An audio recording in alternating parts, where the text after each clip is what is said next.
আসসালামু আলাইকুম প্রিয় দর্শক, আপনাদেরকে শুভেচ্ছা সহ আমন্ত্রণ জানাচ্ছি বাংলাভিউ সংবাদে। সাথে আছি আমি ইসমতারা জাহান। প্রথমেই লতিফ ট্রাভেল সংবাদ শিরোনাম। প্রাণঘাতী করোনা ভাইরাস প্রতিরোধে টিকা পাওয়া নিয়ে কোনো সংশয় নেই বলে জানিয়েছেন স্বাস্থ্য অধিদপ্তরের মহাপরিচালক। তবে বেসরকারি খাতকে কোনো টিকা দেবে না সরকার। আতঙ্কের নাম হয়ে দাঁড়িয়েছে সিলেট ঢাকা মহাসড়ক। দুর্ঘটনার জন্য 7 কারণকে দায়ী করছে সড়ক ও জনপথ বিভাগ। কাজ শেষ হওয়ার আগেই ভেঙে পড়েছে সুনামগঞ্জ জগন্নাথপুর সড়কের কুন্দানালা খালের উপর সেতু। গার্ডার বসানোর সময় হাইড্রোলিক জ্যাক বিকল হয়ে ঘটে দুর্ঘটনা। সিলেটে পুলিশ মেমোরিয়াল ডে পালিত। কর্তব্যরত অবস্থায় নিহত পুলিশ সদস্যের পরিবারকে সম্মাননা জানালো সিলেট রেঞ্জ সদরের সকল পুলিশ ইউনিট। সারা দেশে করোনায় আরও 8 জনের প্রাণহানি, নতুন আক্রান্ত শনাক্ত 585। সিলেটে 23 জন আক্রান্ত, শনাক্তের দিনে করোনা থেকে সুস্থ হলেন 85 জন। সিলেটে মোগলাবাজার ক্রিকেট প্রিমিয়ার লিগের ফাইনাল খেলা ও পুরস্কার বিতরণী সম্পন্ন। এতক্ষণ শুনছিলেন শিরোনাম, এবার বিস্তারিত। প্রাণঘাতী করোনা ভাইরাস প্রতিরোধে টিকা পাওয়া নিয়ে কোনো সংশয় নেই বলে জানিয়েছেন স্বাস্থ্য অধিদপ্তরের মহাপরিচালক অধ্যাপক ডাক্তার এবিএম খুরশেদ আলম। তিনি বলেন, সময়মতো সব টিকা আসবে, টিকা পাওয়া নিয়ে কোনো সংশয় নেই। সোমবার বিকেল 3টার দিকে স্বাস্থ্য অধিদপ্তরের সাংবাদিকদের তিনি এসব কথা বলেন। বছর দেড়েক আগেও সিলেট ঢাকা মহাসড়কের স্থানে স্থানে ছিল খানাখন্দ, কিন্তু এখন রাস্তার অবস্থা আগের তুলনায় অনেক ভালো। সংস্কার কাজ করিয়ে মেরামত করা হয়েছে মহাসড়কের বেহাল অংশ, কিন্তু এরপরও থামছে না দুর্ঘটনা। প্রায় প্রতিদিনই মৃত্যুর মিছিলে যুক্ত হচ্ছে লাশের সংখ্যা। সর্বশেষ গত 26 ফেব্রুয়ারি ভোর 6:30টার দিকে মহাসড়কের সিলেট জেলার দক্ষিণ সুরমার রশিদপুর এলাকায় লন্ডন এক্সপ্রেস ও এনা পরিবহনের বাসের মধ্যে ঘটে ভয়াবহ দুর্ঘটনা। এতে এক চিকিৎসক সহ মারা যান 8 জন, আহত হন 2 বাসের আরও 34 জন যাত্রী। ছোটখাটো দুর্ঘটনা ছাড়া গেল বছরের 31 জুলাই সকাল 7টায় এই মহাসড়কের সিলেট অংশের ওসমানীনগরের চাঁদপুর এলাকায় বাস ও প্রাইভেট কারের মুখোমুখি সংঘর্ষে একই পরিবারের 4 জন সহ 5 জন নিহত হন। বাংলাদেশ যাত্রী কল্যাণ সমিতির হিসেব অনুযায়ী গত 2020 সালে সিলেট বিভাগে 187টি সড়ক দুর্ঘটনার প্রাণ হারিয়েছেন 250 জন, আহত হয়েছেন প্রায় 400। এর মধ্যে শুধু সিলেট জেলায় 47টি দুর্ঘটনায় প্রাণহানির সংখ্যা ছিল 69, আর এইসব দুর্ঘটনার বেশিরভাগ ঘটেছে সিলেট ঢাকা মহাসড়কে। সড়ক সংস্কারের পরও দুর্ঘটনা না কমার জন্য 7টি কারণকে দায়ী করছে সড়ক ও জনপথ বিভাগ সিলেট। সৌদি সিলেটের তত্ত্বাবধায়ক প্রকৌশলী উৎপল সামন্তের মতে, সিলেট ঢাকা মহাসড়কের দুর্ঘটনার জন্য যেসব কারণ দায়ী তার মধ্যে রয়েছে গতির প্রতিযোগিতা ও অবৈধভাবে ওভারটেক, ধারণ ক্ষমতার চেয়ে বেশি পণ্য বোঝাই করা, অবৈধভাবে সিএনজি, অটোরিকশা সহ অন্যান্য যানবাহন চলাচল, পাশের রাস্তা থেকে অসচেতনভাবে মহাসড়কে গাড়ি ওঠা, রাস্তার পাশে বাজার ও মানুষের ভিড়, মহাসড়কের ধারণ ক্ষমতার চেয়ে বেশি ফিটনেসবিহীন গাড়ি চলাচল। এছাড়া দুর্ঘটনার জন্য তিনি চালকদের বিশ্রামহীনতা ও টানা গাড়ি চালনাকেও দায়ী করেন।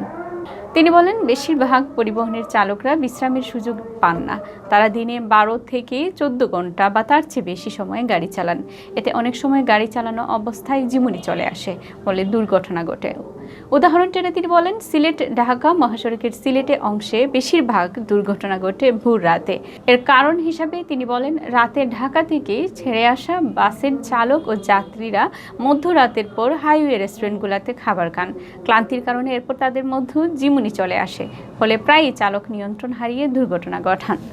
সহজের পর্যবেক্ষণের সাথে প্রায় একমত যাত্রী কল্যাণ সমিতিও।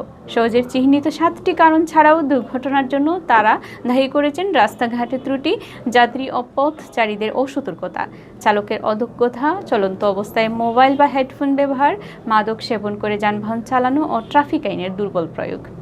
সিলেট ঢাকা মহাসড়কের দুর্ঘটনা প্রসঙ্গে হাইওয়ে পুলিশ সিলেট জোনের অতিরিক্ত পুলিশ সুপার শেখ মাসুদ করিম গণমাধ্যমকে বলেন, তিনি পুলিশের নজরদারির কারণে গাড়ির গতি অনেকটা নিয়ন্ত্রিত থাকে, কিন্তু রাতের বেলা চালকরা বেপরোয়া হয়ে ওঠেন, তাই রাতের বেলায় বেশি দুর্ঘটনা ঘটছে।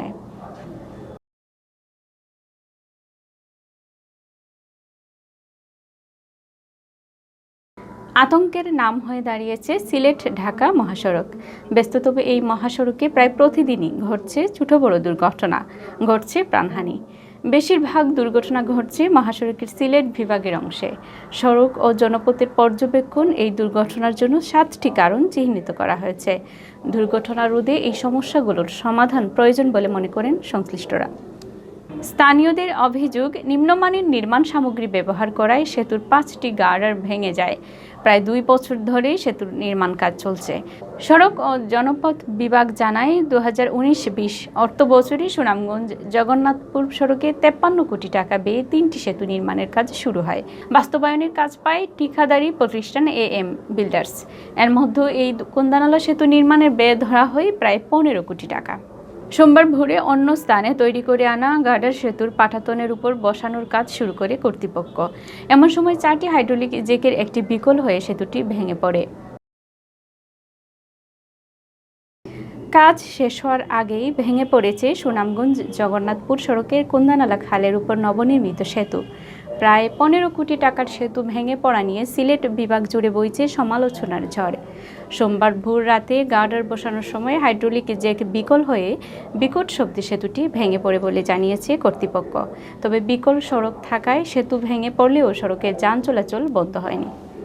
স্বাস্থ্য মহাপরিচালক বলেন, বেসরকারি খাতকে কোনো টিকা দেবে না সরকার। তারা আমদানি করে টিকা দিতে পারবে, তবে সেক্ষেত্রে মূল্য সরকার নির্ধারণ করে দেবে। তিনি বলেন, শিক্ষা মন্ত্রণালয়ের কাছে নিবন্ধিত শিক্ষকদের ডাটা চাওয়া হয়েছে। যত দ্রুত সম্ভব তাদের টিকা দেওয়া হবে। স্বাস্থ্য মহাপরিচালক বলেন, করোনা ভাইরাসে মোকাবেলায় বেসরকারি খাত দেরিতে হলেও এগিয়ে এসেছে।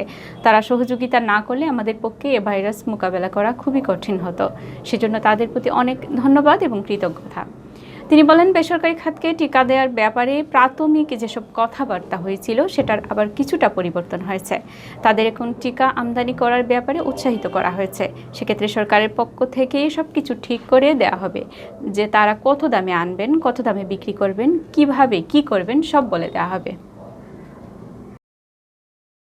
কর্তব্যরত অবস্থায় নিহত পুলিশ সদস্যের পরিবারকে সম্মাননা জানিয়েছে সিলেট রেঞ্জ সদরের সকল পুলিশ ইউনিট। সোমবার সকালে পুলিশ মেমোরিয়াল ডে উপলক্ষে পুলিশ লাইনের শহীদ মুক্তিযোদ্ধা শামসুল হক মিলনায়তনে এই সম্মাননা আয়োজন করা হয়। এতে সম্মাননা প্রদান করা হয় কর্তব্যরত অবস্থায় নিহত পুলিশের এসআই নূর মোহাম্মদ শিকদার, এসআই মোহাম্মদ শমরুল ইসলাম, এসআই ইসমাইল আলী, কনস্টেবল চম্পক রঞ্জন দাস, কনস্টেবল মোহাম্মদ ইমরান হোসেন ও কনস্টেবল মোহাম্মদ বদরুল আলমের পরিবারকে। তাদের হাতে তুলে দেওয়া হয় উপহার সামগ্রী, সম্মাননা স্মারক, সনদপত্র ও নগদ অর্থ। এ উপলক্ষে আয়োজিত অনুষ্ঠানে প্রধান অতিথির বক্তব্য রাখেন সিলেট 3 আসনের সাংসদ Mahmuduzzaman Chowdhury Koyes. Police super Mohammad Farid Uddin PPM এর সভাপতিত্বে ও সহকারী পুলিশ সুপার মোহাম্মদ লুৎফুর রহমানের পরিচালনায় বিশেষ অতিথির বক্তব্য রাখেন সিলেট রেঞ্জের DIG মফিজউদ্দিন PPM, সিলেট রেঞ্জের additional DIG Giasuddin Ahmed, RAB 9 এর অধিনায়ক Abu Musa Mohammad Shafiqul Islam, metropolitan police commissioner Nisharul Arif, অতিরিক্ত কমিশনার পরিতোষ ঘোষ। প্রধান অতিথির বক্তব্যে মাহমুদুজ্জামান চৌধুরী MP বলেন, বর্তমান সরকার পুলিশকে একটি আধুনিক বাহিনীতে পরিণত করেছে। স্বাধীনতার পর কোনো সরকারের আমলে পুলিশ বিভাগের এত উন্নয়ন হয়নি। সন্ত্রাস ও জঙ্গি নির্মূলে বাংলাদেশ পুলিশ গুরুত্বপূর্ণ অবদান রাখছে। দায়িত্ব পালন করতে গিয়ে অনেকে নিজের জীবনও উৎসর্গ করছেন। তাদের অবদান দেশের মানুষ চিরদিন মনে রাখবে। আলোচনা সভা শেষে নিহত পুলিশ সদস্যের পরিবারকে পুলিশের পক্ষ থেকে নগদ অর্থ ও বিভিন্ন উপহার সামগ্রী তুলে দেওয়া হয়। সারা দেশে গেল 24 ঘন্টায় করোনা ভাইরাসে আক্রান্ত হয়ে আরও 8 জনের মৃত্যু হয়েছে। তাদের মধ্যে 4 জন পুরুষ ও 4 জন নারী। 8 জনের সবাই হাসপাতালে চিকিৎসাধীন অবস্থায় মারা যান।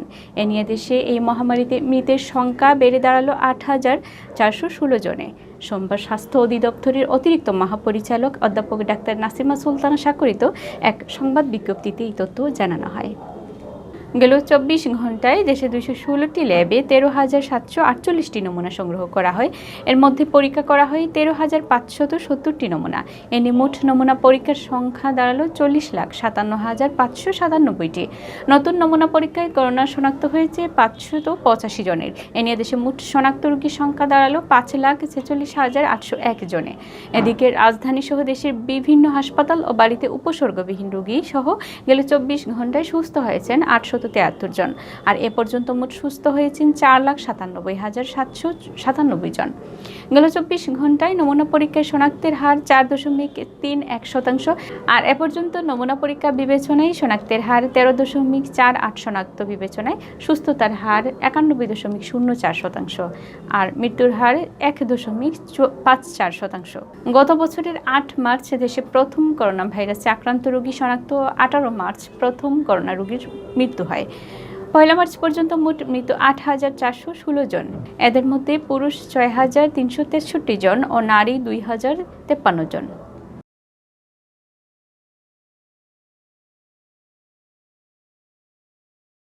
সিলেট বিভাগে গেল 24 ঘন্টায় করোনা ভাইরাসে আক্রান্ত আরও 85 জন বাসা ও হাসপাতালে চিকিৎসাধীন অবস্থায় সুস্থ হয়ে উঠেছেন।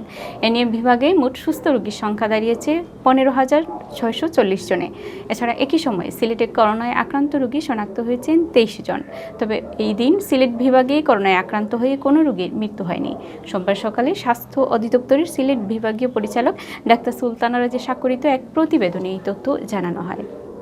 প্রতিবেদনে বলা হয়, গেল 24 ঘন্টায় সিলেট বিভাগে আরও 23 জন করোনা আক্রান্ত রোগী শনাক্ত হয়েছেন, যাদের মধ্যে 21 জনই সিলেট জেলার, বাকি 2 জন হবিগঞ্জের। একদিনে সিলেট বিভাগে আক্রান্ত রোগী বাসা ও হাসপাতালে চিকিৎসাধীন আরও 85 জন রোগী করোনা ভাইরাসকে জয় করে সুস্থ হয়ে উঠেছেন, যাদের 74 জনই হবিগঞ্জ জেলার ও বাকি 11 জনই সিলেটের। স্বাস্থ্য অধিদপ্তর সূত্র জানায়, সোমবার সকাল 8টা পর্যন্ত সিলেট বিভাগে করোনা প্রমাণিত রোগীর সংখ্যা দাঁড়িয়েছে 16,305 জন।